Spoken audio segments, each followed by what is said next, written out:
Alors, dans l'exercice 76, vous avez un repère qui est un petit peu étrange, hein. C'est un repère non orthogonal, c'est-à-dire que l'axe des abscisses portait sur le vecteur i, donc l'axe qui est à peu près horizontal, et l'axe vertical, donc pas trop, hein, un peu oblique, hein, qui correspond à l'axe des ordonnées, eh bien, ne se forme pas de droite perpendiculaire au point O. Mais bon, c'est pas grave, hein, c'est un repère néanmoins. Donc on vous demande de déterminer graphiquement les coordonnées du point A, du point B et du point C. Donc pour aller de O au point A, eh bien on décale d'une unité sur les abscisses, on fait une fois le vecteur I, donc celui qui nous donne les abscisses, et puis après on monte de 2 étages, donc monter hein, c'est par rapport au vecteur J, même si on monte de façon décalée. Donc le point A pour coordonnées 1, 2, le point B a pour coordonnées 3, 4, et le point C a pour coordonnées 3, 1. Donc c'est un triangle, a priori, quelconque.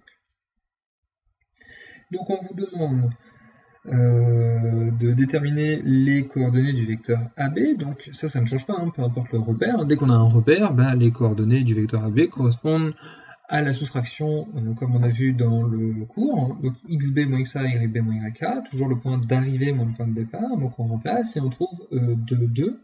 Et vous pouvez voir également hein, sur le dessin, sur le graphique du livre, ou du site internet, hein, il suffit de revenir sur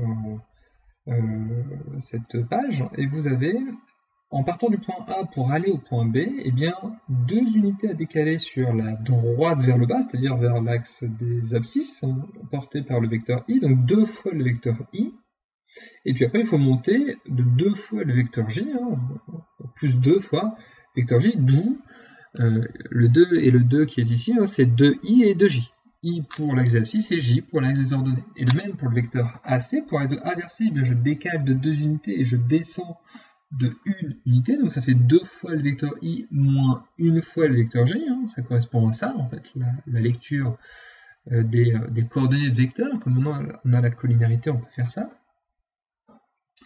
Et c'est ce que l'on constate via donc le calcul, hein, on a ça, et via le graphique. Donc ça nous conforte dans nos calculs. Alors on souhaite construire un point N, donc pour ça il faudrait déterminer ses coordonnées, par exemple, ou le placer, et on vous dit N vérifie 2 fois le vecteur AB plus BN, le vecteur BN, plus le vecteur CN égale au vecteur AC. Il faut trouver le point N qui vérifie ça. Alors un petit peu embêté puisque le point à tracer, puisque le point N apparaît à 2 endroits. Et ça c'est trop compliqué pour l'être humain, donc ce qu'on va faire c'est des calculs, hein. Rien que ça c'est largement plus simple, en prenant pour coordonnées du point N, puisque c'est une inconnue, xn et yn. Ce qui paraît logique, et donc ces coordonnées du vecteur AB, du vecteur BN et du vecteur CN, on va le remplacer, et puis comme on a une égalité, on aura donc un système d'équations. Donc le vecteur AB, on a trouvé 2, donc ça fera 2 fois le vecteur AB, comme ici, plus le vecteur Bn, xn moins xb, yn moins yb, pareil pour le vecteur Cn, xn moins xc, yn moins yc, et c'est censé être égal au vecteur AC, donc 2 moins 1. Eh bien, je vais regarder toutes les abscisses, et ce sera égal à l'abscisse de ce qui est à droite, et pareil avec les ordonnées, l'ordonnée de ce qui est à gauche, qui sera égal donc à moins 1, l'ordonnée de ce qui est à droite. Donc là, on fait attention, j'ai 2 fois 2, plus xn moins xb, plus xn moins xc. Alors xb, c'est donné, hein, c'est 3, et xc, c'est 3 également, hein, c'est donné dans la question 1. Donc vous remplacez tout ça, et vous allez obtenir 2xn moins 2, après simplification, et ça doit être égal à 2. Donc on fait passer le moins de l'autre côté, on obtient 4, hein, on doit diviser par 2, et on va donc obtenir que l'abscisse de n c'est 2. On fait pareil avec l'ordonnée. Donc je remplace yb, yc parce que j'ai trouvé, donc 4 et 1 respectivement, on simplifie, et on aura donc 2yn moins 1 égale à moins 1. Donc je fais passer moins 1 de l'autre côté, moins 1 plus 1 ça fait 0, et je divise par 2, quoi qu'il arrive, j'obtiens 0, et le point N est placé un peu entre A et C, mais sur l'axe des abscisses, et il a pour coordonnées 2, 0. Puis, dernière chose, on vous demande de démontrer que les droites AB et CN sont parallèles. Alors, il y a plusieurs façons de faire. Il suffit d'en choisir une, je vais vous en présenter quelques-unes.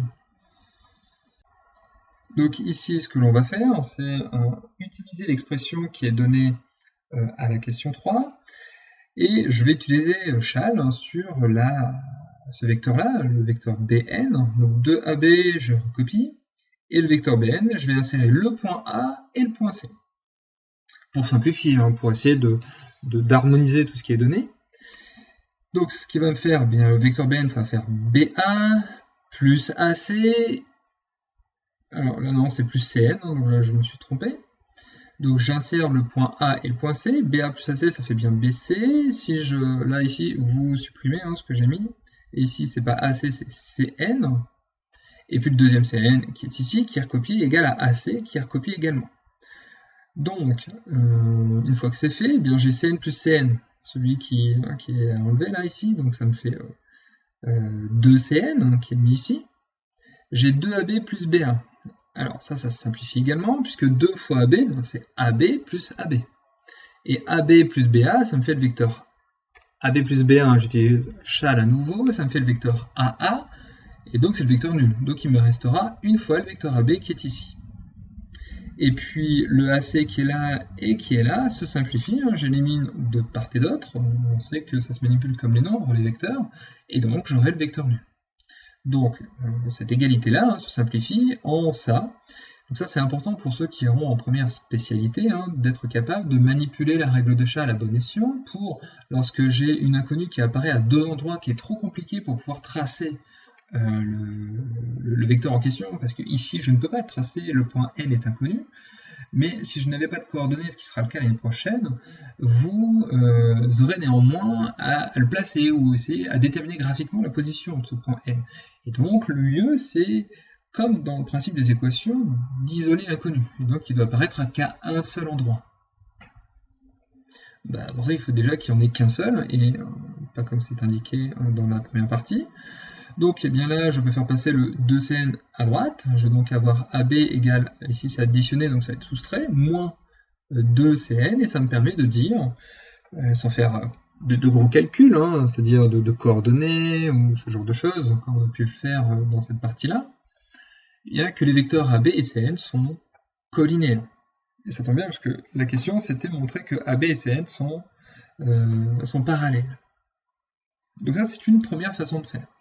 Deuxième façon de faire, eh bien, je connais le point A, le point B, et je connais même le vecteur AB, donc c'est 2, 2.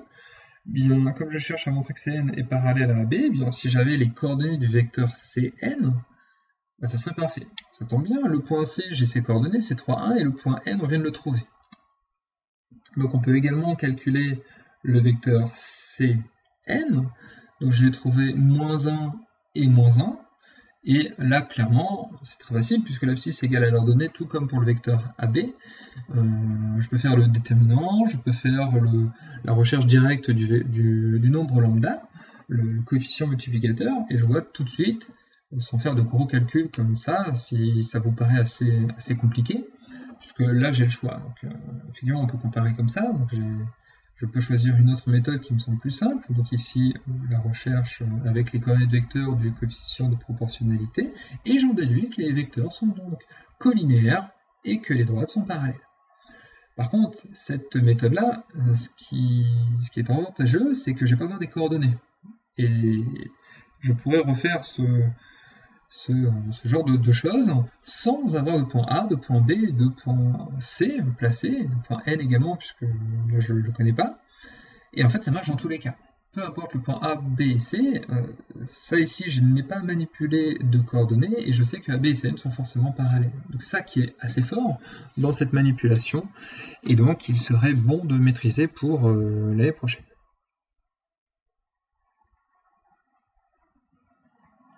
On termine avec l'exercice 77. Donc là, vous avez un plan muni d'un repère orthonormé, donc ce qui est normal. Les axes sont perpendiculaires.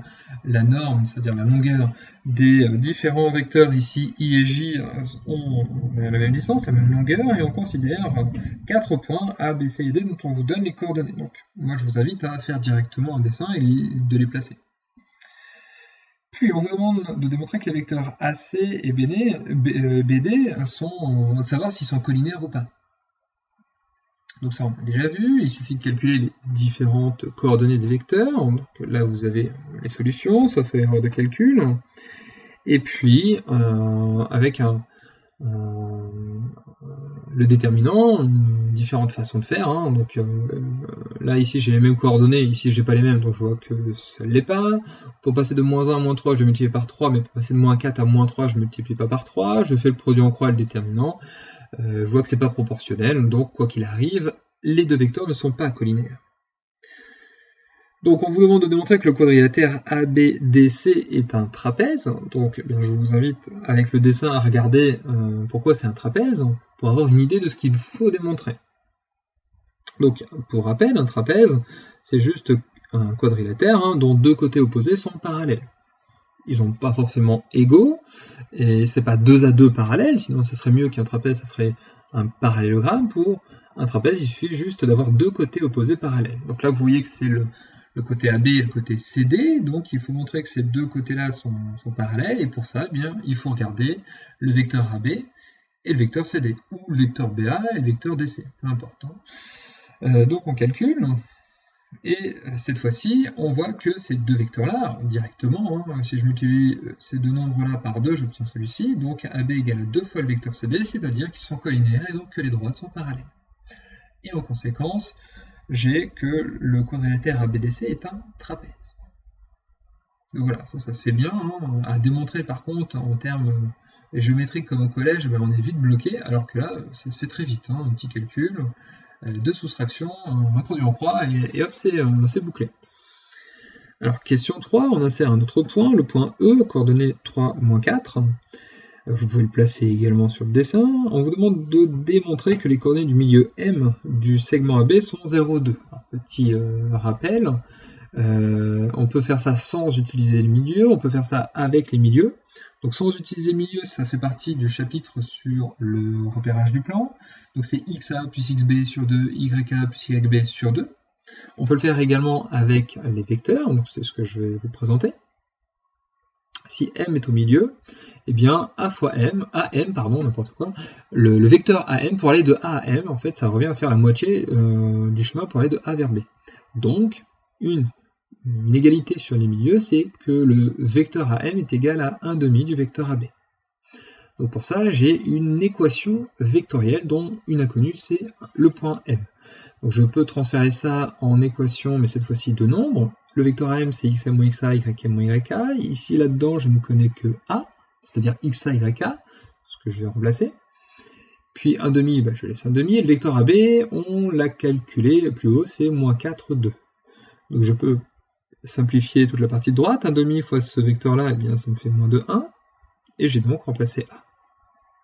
Donc là, c'est un système de deux équations. Il ne me reste plus qu'à faire passer ces deux nombres-là de l'autre côté en faisant attention au signe. Et je trouve que, comme système, j'ai xm égale à 0 et ym égale à 2. Donc ça me donne les coordonnées du point M. 0, 2. Autrement dit, il est sur l'axe des ordonnées. Puis on vous demande de voir si les points D, C, E sont alignés ou pas. Donc ça fait partie du premier point de la propriété. Il suffit de regarder deux vecteurs formés par les points D, C et E. Donc il y aura forcément un point en commun. Donc je calcule ici le vecteur CE. Alors, selon ce que vous avez choisi, vous aurez des coordonnées différentes, mais vous aurez le même résultat, que les points D, C et E sont alignés. Quoi qu'il arrive, les vecteurs sont collinaires. Donc là, vous avez plusieurs méthodes. Après, à vous de voir ce que vous voulez utiliser. En fonction de ce que vous avez, des fois c'est plus simple une méthode ou une autre. Donc en calculant le vecteur CE, je trouve 4 moins 2. Le vecteur CD, il est déjà donné à la question précédente, donc c'est moins 2, 1. Si je multiplie par moins 2, le vecteur CD devient le vecteur CE. Et donc, je sais qu'ils sont collinaires, et comme il y a un point en commun, ici c'est mon point C, eh bien les trois points sont alignés. Il reste à terminer deux questions, la question C et la question D. On vous donne un autre point, F, cette fois-ci, on ne vous donne pas ses coordonnées, et on vous donne une égalité vectorielle, donc le vecteur AF est égal à 1/3 du vecteur AC. Donc on peut faire comme dans l'exercice 76, c'est-à-dire utiliser l'égalité pour déterminer ce qui m'intéresse pour la question D, mais c'est un peu compliqué. Et ici, vous avez les questions, la question C qui vous demande les coordonnées du point F. Donc, on fait pareil que tout à l'heure. On remplace les coordonnées de AF parce que ça vaut. On ne connaît pas F, donc on ne remplace que A. Et un tiers de AC, pareil. AC, on le calcule ou on l'utilise par rapport à avant. Et ça a déjà été fait à la question 1, tout en haut. Et donc, vous avez à partir de ça, une équation avec les inconnus xf et yf, et vous allez trouver que le point F a pour coordonnée 1, 0, il est donc sur l'axe des abscisses, que vous pouvez placer également. Ça vous dit que A, F et C sont alignés. Donc, puisque les vecteurs AF et AC sont collinaires, il y a A en commun, donc A, F, C sont alignés. Mais c'est pas ce qu'on vous demande, on vous demande de montrer que M, F, E sont alignés, les 3 points qu'on vient d'insérer. Et on peut faire de différentes façons également, mais le plus simple, quand on a toutes les coordonnées, c'est évidemment de calculer les coordonnées des vecteurs. Donc on trouve pour le vecteur MF et ici le vecteur ME, mais MF, FE, enfin peu importe, deux vecteurs, il y aura toujours un point en commun, sinon c'est les mêmes, et donc il y en a deux, c'est pas intéressant. Donc MF c'est 1, 2, ME c'est 3, 6, il suffit de multiplier par 3, et donc les vecteurs sont collinaires, et les points MF et E sont bel et bien alignés. Et ça termine cet exercice.